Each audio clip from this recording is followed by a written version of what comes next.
Ok. Volvemos, ¿verdad? Con lo que les decía de un inicio, ¿verdad? Hay 4 macromoléculas principales.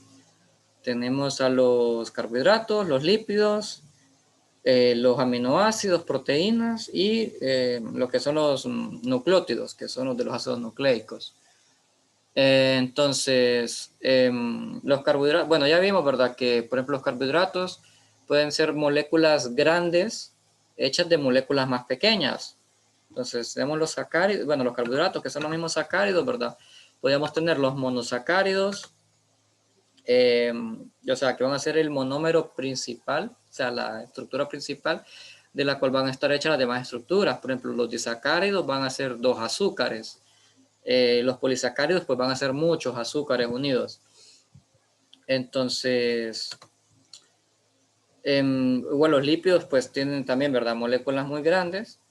Vamos a ir leyendo. Son un conjunto de moléculas orgánicas, la mayoría biomoléculas, ¿verdad? Que están constituidas principalmente por carbono, hidrógeno y en menor medida por oxígeno, ¿verdad? Al igual que los carbohidratos. Estos pueden integrar los que son cadenas hidrocarbonadas alifáticas o aromáticas, aunque también pueden contener fósforo, azufre y nitrógeno. Ok. En sí, ¿verdad? Ya sabemos lo que son las cadenas alifáticas y las cadenas aromáticas. A ver, ¿alguien que me pueda decir la diferencia entre esos dos tipos de cadenas?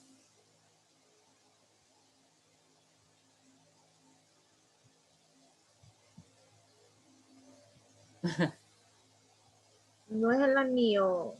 Ajá, el anillo, pero ¿el anillo cuál es? El de benceno. Ajá, no, pues sí, pero ¿O entre... no? Sí, no, sí, está bien, está bien. Pues sí, el benceno es una cadena aromática, correctamente. Vamos a ver, eh, miren, para que no se compliquen, si vamos a hablar de cadenas alifáticas, estamos hablando de que cuando se forman aquí esto, ¿verdad? Ya sabemos que cada vértice es un carbono, disculpen que no sean líneas derechas, ¿verdad? Pero sí, ¿verdad? En esta punta tenemos un carbono, aquí tenemos un carbono, aquí tenemos un carbono en cada vértice y así, ¿verdad? Y en las puntas. Entonces, esta sería una cadena lineal, es la misma cadena alifática, pero ya, por ejemplo, como dijo Miriam, ¿verdad? Tenemos un benceno, ya vamos a tener un anillo aromático. Bueno, el benceno es un anillo aromático, ¿verdad? Ya cuando tenemos estas cadenas cíclicas, ¿verdad? Y cuando son bencenos, ya decimos que son cadenas aromáticas. Okay. Entonces, cualquiera de las dos pueden tener lo que son los lípidos. Entonces, debido a su estructura, bueno, son moléculas hidrófobas, es decir, son insolubles en agua, o sea, se van a repeler con el agua y no se mezclan, pero son solubles en disolventes orgánicos no polares como la benzina, benceno, tolueno, cloroformo, tetracloruro de carbono, ¿verdad? Todos los solventes orgánicos que se le ocurran, pues en eso se disuelven. Y lo que permite su extracción mediante este tipo de disolventes. A los lípidos se les llama incorrectamente grasas, ya que las grasas solo son un tipo de lípidos procedentes de los animales, que son los ácidos grasos o los glicéridos, que menos que se les hace el nombre, ¿verdad? Común, son las grasas comunes, ¿verdad? Son esas, y son los más ampliamente distribuidos en los organismos vivos. Vamos a ver. Por eso es que podemos ver, ¿verdad? Que el aceite de cocina, ¿verdad? O la manteca, usted la puede intentar mezclar con agua y nunca se va a mezclar, ¿verdad? Porque son hidrofóbicas. Bueno, de ahí ustedes miran una imagen, ¿verdad? Donde están el glicerol más los ácidos grasos y se forman en los triglicéridos. Están en el documento todos ahí, lo pueden ver. Vamos a ver si lo vamos a compartir para que se entienda por qué parte, bueno. Que sea que medio se mire. Entonces, tenemos la molécula de glicerol, quizás no se observe bien, ¿verdad? Pero igual ustedes tienen el documento por ahí, ¿verdad? Tenemos la molécula de glicerol, aquí tenemos 3 moléculas de ácidos grasos. Lo que se fijen, ¿verdad? Aquí hay 3 moléculas de ácidos grasos, no hay una sola molécula, se fijan, son 3 moléculas diferentes. Y aquí esta es la formación de los triglicéridos, ¿verdad? Entonces, si se fijan, los ácidos grasos van a tener esta forma, van a tener este grupo carboxílico acá, y el R1 que va a ser la cadena alifática de carbono, ¿verdad? Aquí pueden ser 2 carbonos, 5 carbonos, 18 carbonos, ¿verdad? Y así, ¿verdad? Solamente que estos son ácidos grasos diferentes, ¿verdad? Por eso es que se marca como R1, R2 y R3. Y pues simplemente, si se fijan, ¿verdad? La formación de estos ácidos grasos se van a unir por donde está la R, por esta parte de aquí es que se van a unir, ¿verdad? A los ácidos grasos. Esta parte de aquí es que va a ir hacia acá, hacia el oxígeno. Entonces aquí ustedes pueden ver la formación, ¿verdad? De que se forma una sola molécula donde se unen estos ácidos grasos al glicerol. Entonces, quiero que lo miren, ¿verdad? O sea, es como que se parte, que esto, bueno, es como que se partiese de esta parte de acá. Este hidrógeno salga y se una por la parte esta, ¿verdad? Del carbono aquí. Este carbono entra acá, a donde está ese oxígeno. Vamos a ver. Sería por la parte de adentro, en realidad, aquí, a este oxígeno de acá. Sustituyendo ese hidrógeno que está ahí. Y así, ¿verdad? Cada uno de ellos, ¿verdad? Aquí este pues, también hace lo mismo, solamente que este se va a unir por acá. Y este hace lo mismo, este se une por acá y se une por acá, ¿verdad? El oxígeno. No sé si lo miran la forma, ¿verdad? No queda esta estructura de acá. Estos son los triglicéridos. Entonces recuerden, los ácidos grasos se les conocen como glicéridos. Y ya cuando 3 ácidos grasos se unen a una molécula de glicerol, se les conoce como triglicéridos, que todos los hemos escuchado, ¿verdad? Cuando van a hacer exámenes de sangre, ¿verdad? Para ver cómo están los triglicéridos, pero tienen los triglicéridos muy altos, está fregado el cliente, ¿verdad? Eh, es la grasa en sangre. Bueno, entonces, permítanme. Ok, entonces aquí está sencillo, ¿verdad? La clasificación, ¿verdad? La clasificación pues puede clasificarse de varias formas. Hay muchos grupos, ¿verdad? De ácido de estos lípidos, pero los vamos a dividir simplemente en saponificables y no saponificables para que no se haga tan largo el tema, ¿verdad? Esto igual lo están viendo en la clase, supongo, o ya lo vieron o lo van a ver. Pero sí, ¿verdad? Esto simplemente lo vamos a ver por encima para ir a saponificación, y es que en sí ni siquiera vamos a ver saponificación, vamos a ver el índice de saponificación. Ok, son un grupo muy heterogéneo que usualmente se subdivide en dos, en lípidos saponificables y lípidos insaponificables, ¿verdad? Que esto se refiere cuando son saponificables, que debido a su estructura se pueden saponificar, en otras palabras, ¿verdad? Realmente la mayoría de los lípidos que se pueden saponificar son los ácidos grasos y los triglicéridos, ¿verdad? Ya los demás, al menos la mayoría, son no saponificables, y en realidad hay muchas cantidades de lípidos, ¿verdad? No solamente los ácidos grasos y los triglicéridos, lo que pasa es que se les menciona en mayor medida porque son los más comunes. Entonces, pero por ejemplo, nosotros tenemos hormonas como el colesterol, por ejemplo. Bueno, esas son las funciones incluso de algunos lípidos. Y bueno, ahí lo pueden ver en funciones más abajo, ¿verdad? Que tienen función de reserva energética, al igual que los carbohidratos. Lo que pasa es que estos no son una reserva energética directa como los carbohidratos. O sea, nosotros para obtener energía, la primer fuente de energía que tiene el cuerpo humano, bueno, o muchos animales, ¿verdad? Incluyendo el humano, es la glucosa, el azúcar. Y entonces, y cuando el cuerpo tiene deficiencia de glucosa, ¿verdad? Ocupa glucosa, no es que, bueno, no es deficiencia, pero le hace falta al organismo, ¿verdad? Energía, y no hay glucosa disponible, vienen y se van a los polisacáridos, ¿verdad? Incluso todas estas moléculas vienen de los mismos alimentos que consumimos, ¿verdad? Cuando hace falta algo, ¿verdad? En el cuerpo, todo del mismo alimento, pues se vienen a dar todas estas necesidades del cuerpo, ¿verdad? Y cuando hace falta, pues de ahí lo obtiene de los nutrientes de los alimentos, y cuando ya hay en exceso, pues se va por otras vías, ¿verdad? Ya sea por la orina, por la sudoración, por la respiración incluso, eh, y lo demás, ¿verdad? En el caso de los lípidos, bueno, y cuando hace falta energía, ¿verdad? Se va la glucosa, y si no hay glucosa, empieza a romper polisacáridos, como por ejemplo el almidón que estábamos mencionando, empieza a sacar, ¿verdad? Glucosa por glucosa y una por una para ir sacando energía. ¿Y cómo la logra sacar? En forma de ATP. Ustedes cuando vayan a ver el ciclo de Krebs lo van a ver, ¿verdad? Que una molécula de glucosa puede sacar 38 ATPs, que es una molécula súper importante para lo que es la cambio energético, ¿verdad? Para poder tener energía en el cuerpo del animal, ¿verdad? Del cuerpo humano. En el caso de los lípidos, no es una reserva energética directa, pero sí, ¿verdad? Ya cuando pues ya no hay suficiente energía con lo que es los carbohidratos, están los lípidos. Y esta reserva energética es la que se acumula en el cuerpo como grasa. Entonces ahí está esa reserva, ¿verdad? En caso de que se ocupe energía, pues de ahí la va a empezar a consumir el cuerpo. Por eso es que cuando hacen ejercicio, ¿verdad? Se quema la grasa y empiezan a perder grasa, ¿verdad? En el cuerpo, los que hagan ejercicio.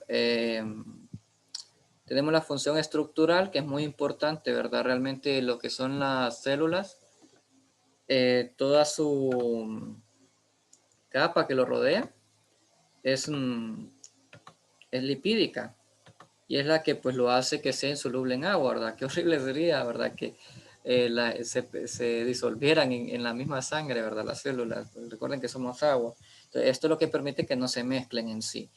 A ver, por eso mismo, esta parte estructural, esta capa lipídica que protege, ¿verdad? Aísla la célula, es la misma que protege el coronavirus.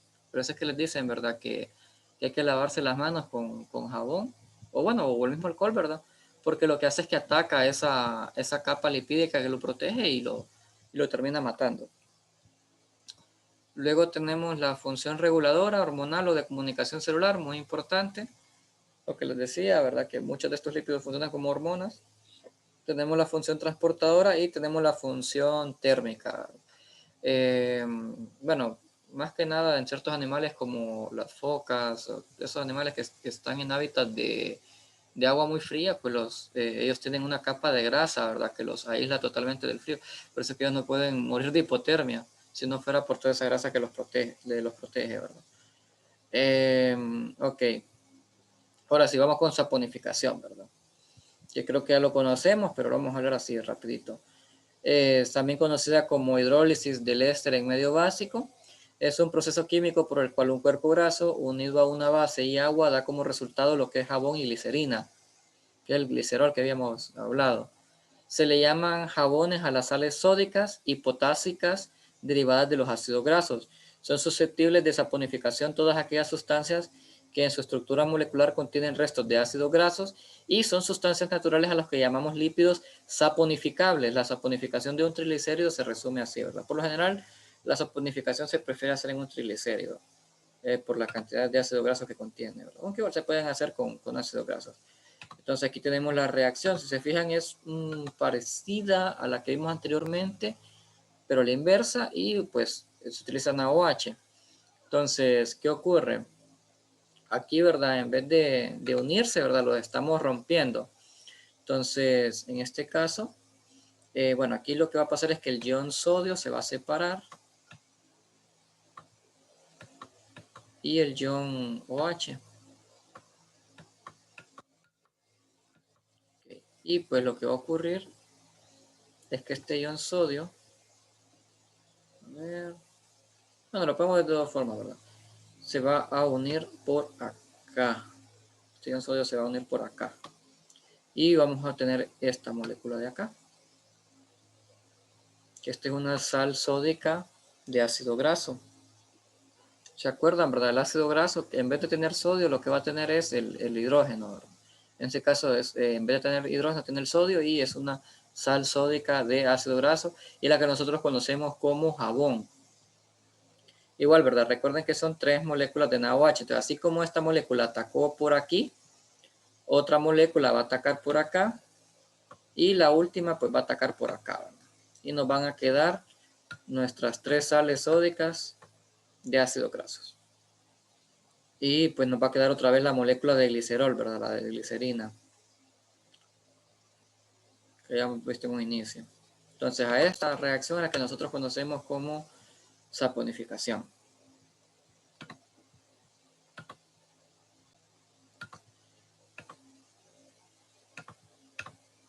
Ok, una pregunta. ¿Hasta aquí se va entendiendo todo lo que voy explicando o tienen alguna duda, una inquietud? Todo excelente, Omar. Todo bien, Omar. Ok. Bueno, el método saponificación, bueno, esto lo puse solamente para que lo sepan, ¿verdad? Ya en escala industrial, cómo es que se puede hacer, ¿verdad? Consiste en hervir la grasa en grandes calderas, añadir lentamente el hidróxido de sodio. Se puede utilizar también hidróxido de potasio, ¿verdad? La única diferencia entre usar el hidróxido de sodio o de potasio es si lo quiere el jabón líquido o si lo va a querer sólido. El hidróxido de sodio va a ser para cuando lo quiere sólido, el hidróxido de potasio para cuando lo quiere líquido. Y se agita continuamente hasta obtener la mezcla pastosa, se deja enfriar y ya tiene, ¿verdad? El jabón. Este proceso químico es utilizado como un parámetro de medición de la composición y calidad de los ácidos grasos presentes en los aceites y grasas, denominándose este como análisis de índice de saponificación. Este es un método de medida para calcular el peso molecular promedio de todos los ácidos grasos presentes. Igualmente, este parámetro es utilizado para determinar el porcentaje en los cuerpos grasos de materias insaponificables, es decir, sustancias que no contienen ácidos grasos. No es el objetivo de este laboratorio, ¿verdad? Pero en sí la saponificación, este índice de saponificación ayuda mucho a la industria de jabonera para saber cuánta cantidad de hidróxido de sodio va a utilizar o de hidróxido de potasio. Obviamente, ¿verdad? Si agrega una cantidad mayor o una cantidad menor de la sosa cáustica, no va a obtener el rendimiento que desea. Entonces, obviamente estas empresas pues nunca pierden, ¿verdad?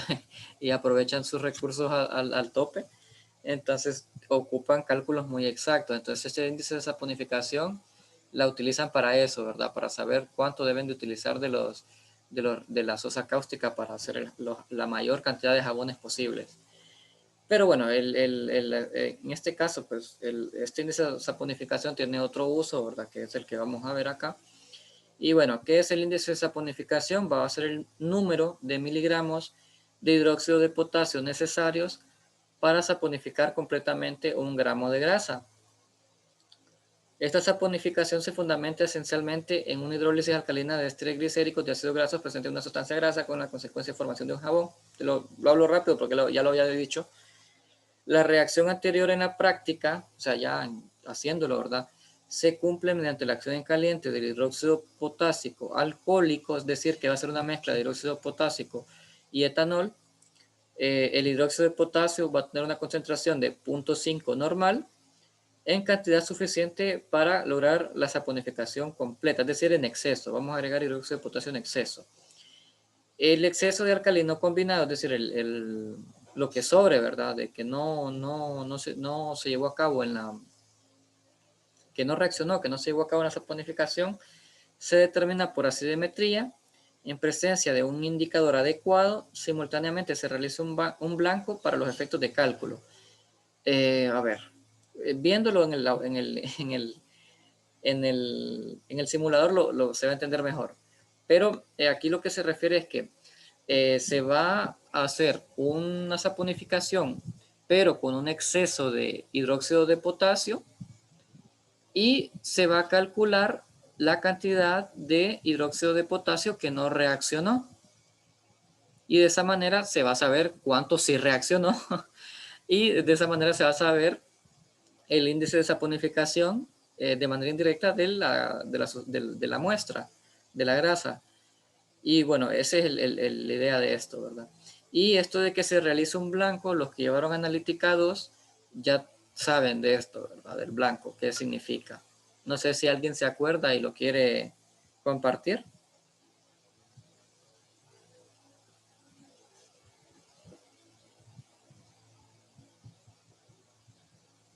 ¿O no lo vieron, chicos? Es que llevé el laboratorio virtual. No, pero básicamente es como para comprobar que los reactivos estén de manera correcta, algo así, no entiendo Ajá. yo. Bueno, ese O va sea, más que nada para la estandarización. Pero sí, de manera indirecta sí también podría ser para eso el blanco. Bueno, a ver, para explicarlo así de manera sencilla, es para ver cómo se va a dar la reacción en condiciones normales sin la presencia de la muestra. Prácticamente eso. Hacer la reacción pero sin la muestra, a ver qué es lo que ocurre. Entonces, en este caso es para ver cuánto se consume del hidróxido de potasio, que se va a consumir todo, ¿verdad? Porque simplemente estamos acidificando. Entonces se va a hacer el blanco. Para eso, para ver cómo reacciona sin la grasa, y porque la grasa es la muestra, y la otra pues para ver cuánto se consumió de hidróxido de potasio y sacar la diferencia y comparar. Más que nada para eso. Ok. La estandarización, ¿verdad? Que fue la que mencionaron, sí, esa es para ver que se esté llevando a cabo de manera correcta el procedimiento, si están bien los reactivos, si están a las concentraciones adecuadas, si no hay alguna interferencia que nos pueda afectar el cálculo. Ok. Entonces, este proceso, ¿verdad? Del índice de saponificación nos sirve para determinar la clasificación de aceites y grasas. Aquí dice grasas, ¿verdad? Grasas. Puesto que este índice de saponificación está inversamente relacionado a la longitud de los ácidos grasos constituyentes de los glicéridos. Recuerden que los ácidos grasos tenían una molécula R1, R2, ¿se acuerdan, verdad? Un radical alquilo. Entonces, esas moléculas, esa parte, esa cadena puede ser o muy corta o puede ser muy larga. Y dependiendo, ¿verdad? Si sean muy cortas o muy largas, puede haber problemas, ¿verdad? Sí, puede ser que sean ácidos grasos que no sean muy buenos para utilizar para la saponificación o no, ¿verdad? O sea, puede darnos un menor rendimiento o un mayor rendimiento, depende de su tamaño. Entonces, por eso es importante. Entonces, puede deducirse que a mayor índice de saponificación va a haber una mayor concentración de ácidos grasos de bajo peso molecular. El índice de saponificación es mayor para una grasa dada en la medida que aumenta el número de funciones éster saponificables por gramo de la misma. Entonces, para determinarlo, la grasa o aceite se saponifica con un exceso medido de KOH etanólico y luego se valora el excedente de KOH frente a HCl normalizado con fenolftaleína como indicador y tenemos la fórmula, ¿verdad? Esta va a ser la fórmula principal, que es esta de acá, el cálculo de índice de saponificación. Entonces, los que llevaron analítica, esta fórmula les tiene que sonar, ¿verdad? Tenemos el AB, tenemos el N y abajo el M, ¿verdad? Y un valor ya dado.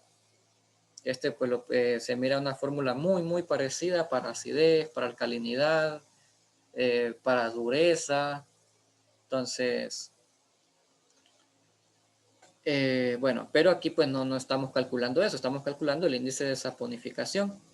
Entonces, el A va a ser el volumen de HCl gastados en la titulación del blanco.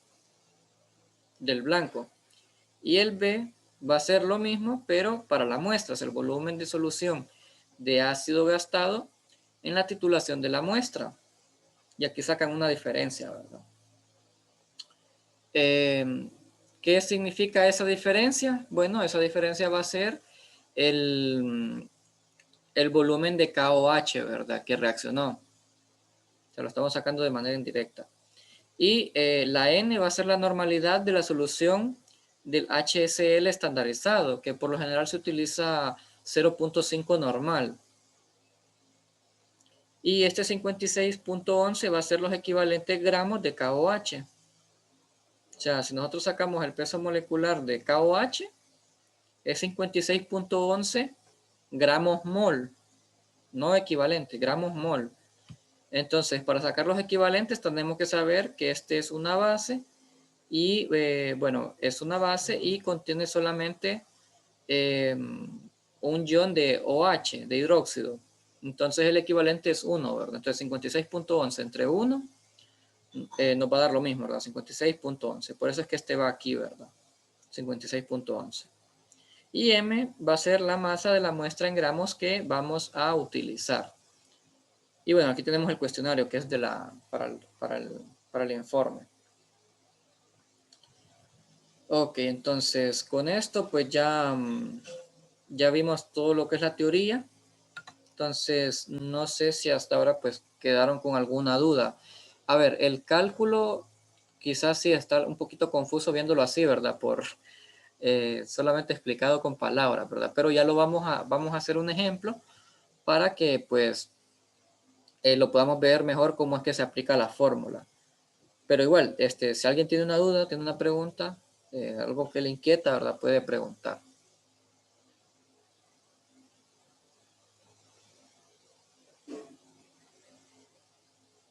¿No?